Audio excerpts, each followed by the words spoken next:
Hi, and welcome to another episode of Family Conversations, the show where you get to have conversations with some of the best scholars, the most known scholars, the most innovative scholars, the great scholars of family communication studies.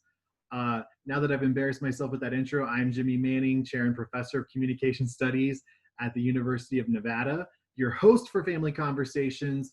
And today we have yet another great guest joining us. This is Dr. Symonds LeBlanc, who is an assistant professor of interpersonal communication and research methods at Purdue University, Fort Wayne.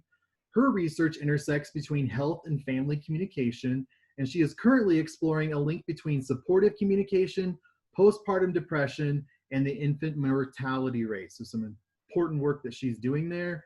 And then Dr. LeBlanc is well published, and we're going to talk a little bit about some of those publications today.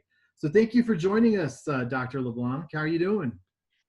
I'm good. Thank you for inviting me, Dr. Manning. All right, great. And so the first question I like to ask everyone is about their origins in family communication. And so how did you find family communication? What was it that was appealing about it? Or are you ready to answer? Go right ahead. Well, I've been thinking about this question. It started my first year of my doctorate work. I entered wanting to pursue political communication, but all my questions or hypotheses tended to center around family. I wanted to look at verbal aggression and self-esteem, as well as how military dads navigate back into fatherhood upon returning from a deployment. So based on those two interests and then other interests that have sparked since then, family communication became my home. Very cool, very cool. And what a home it is. So let's move into you've mentioned some of your work already. Let's talk about a couple of your projects. And the first one I want to talk about is actually not so much research driven, but is a really cool teaching tool that I want to showcase on this show. And that is the case study book you did. So you want to tell us a little bit about that? Well, that actually started off as a little joke between me and the Kendall Hunt guy.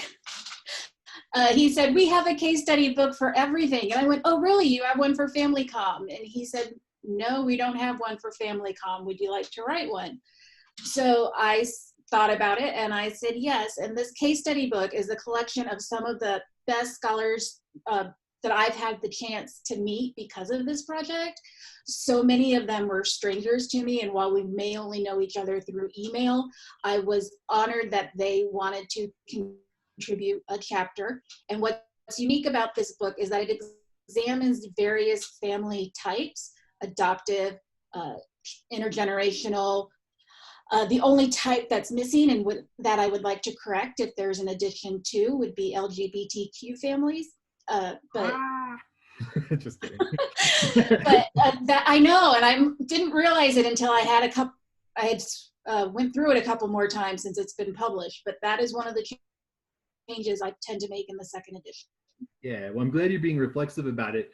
If someone were to go in and to look in this book, how are the chapters set up, or what does that look like? Well, there's 5 sections, I believe. There could be 6. It's been a while since I looked at the table of contents, but we have a whole section on health issues that families will have to discuss or may be discussing currently. We define the various family types at the beginning, as well as various family communication styles. We look at some like how growing our family, how we learn how to communicate. We look at intergenerational communication. We look at addiction and substance abuse, and that became its own section based on the number of proposals I had looking at substance and alcohol abuse through various lenses. And then the chapters, they're kind of set up where you get a nice review of the literature, but then also you get like kind of these fictive cases or sometimes these research cases. Yeah, that's what I like about it, is the fact that the literature is woven throughout the story rather than here's the literature, here's the story, now how does it apply? And each of the chapters ends with a series of discussion questions. And I love the intro you have for the book where you actually show a class in discussion. And I use that for my family comm class so they can kind of have a model to go in. So the first time we have a discussion, it's not awkward or people are ready to share, and they kind of see how they can bring the theory into that class discussion. So I really love that. Honestly, I came up with that because if I was asked to come and talk about my job with my with my children's daycare classes, I wanted an example that the daycare students could relate to. So I'm like, let's try it out in a college class. Now let's write about it. So that's how that came about. Well, very cool. I love it. And then I want to talk about another book that you worked on. This one on the dark side of family communication. So first of all, tell us, what is the dark side of communication? And then why is that important to families?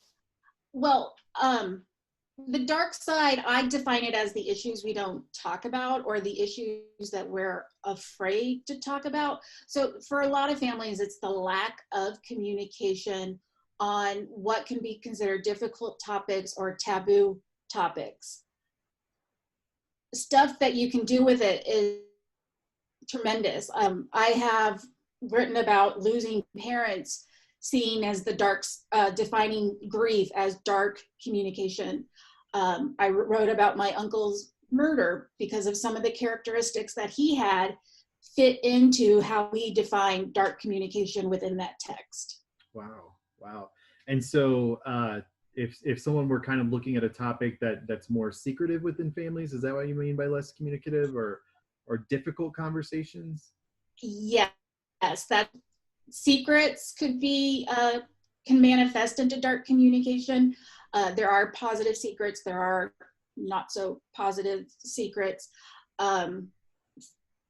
We didn't talk about mental health or alcoholism in my family.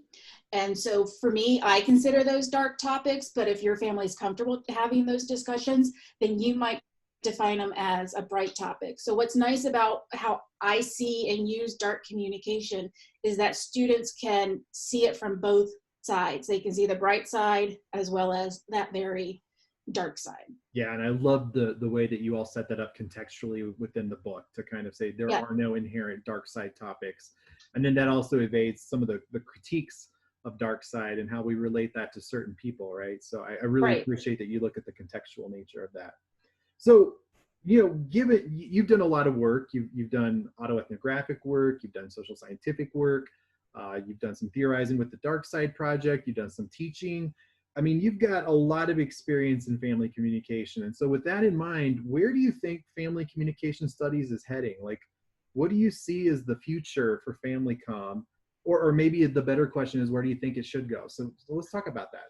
I think we need to embrace the current circumstances that our country is facing, the Black Lives Matter, as well as the Supreme Court ruling yesterday on not denying LGBTQ families, individuals, their healthcare rights, and start to focus more on non-white families and family communication. I know it's hard. We worked our butts off to get African-American mothers in our postpartum and supportive communication study, but that is where family comm needs to go. We need to start embracing the uncomfortable for some people, or stop saying that family communication is diverse and start proving that family communication is diverse. Yeah, I just read a great chapter from Wally Afifi and some colleagues where they look at the samples of who we're studying in family comm. But then I also think we can be more inclusive about who we bring into the family fold, so to speak, and encouraging diverse scholars to be a part of family comm. We also need to capture the different voices within families. A lot of our studies focuses on like an individual describing their family rather than getting the whole family. And this is where, name dropping, Koenig Kellis's theory, a communication sense-making narrative, will help bring in those various narratives from different family members so that you get a complete picture of a family rather than just one perception of how a family interacts and communicates. And scholars are sometimes so resistant to that. I brought that up before. Have you thought about, talking to multiple family members and they're like, it's just not practical. But I think to your point earlier, like this is stuff that's maybe worth it and that we have to think about and try to move forward. These interviews go pretty fast and we're almost out of time. And so I've heard you talk about Jody's work, her narrative work and that kind of thing. And I'll put that in the links. I'll put the Afifi chapter I just mentioned in the links. And then of course, your two books. I'll put in the links. But one thing I also want to include in the links, and this gets to the final question, I've been asking everyone, what is something from family communication that you think is a must read? Or it doesn't even have to be in family communication, but something that family communication scholars should read that would benefit them. It could be a classic, it could be brand new, but something, article, book, chapter, whatever.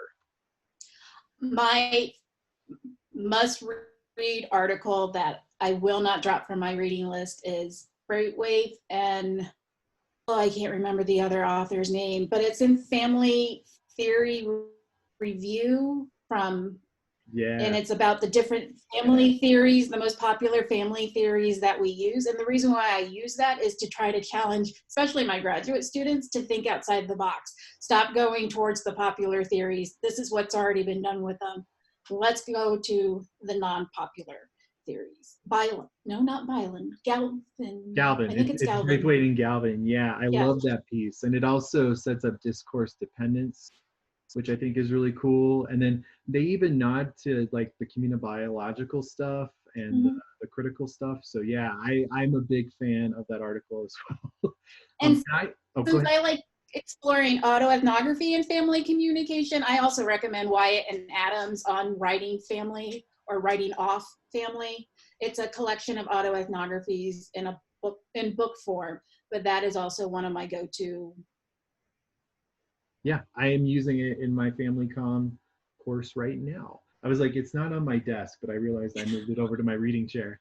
I was like, I can hold it up immediately. But yeah, it's a great book. And you know, what I like about all these resources that we've talked about today is upper level undergraduates can read and learn from them, but they could also be good for a grad seminar as well. So. Well, even non-majors connect with the autoethnographies more than they do with our classic objective or interpretive scholarship.